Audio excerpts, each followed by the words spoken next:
మానవునికి ప్రధానమైనటువంటి గుణము, భగవంతుడు అనుగ్రహించినటువంటి గుణము కృతజ్ఞత.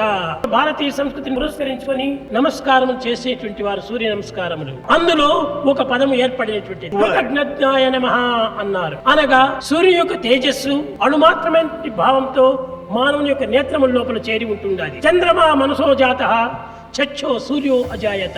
ఏ మానవుడు చేసిన మేలుకు మర్చిపోయి కృతజ్ఞుడిగా రూపొందుతాడో అటువంటి వాడి నేత్రము ఉండి ప్రయోజనం లేదన్నారు. అట్టివాడు లోకము లోపల అంధుడనే చెప్పవచ్చు. సూర్యుడే తన నేత్రముల నుంచి వదిలిపోతున్నాడు.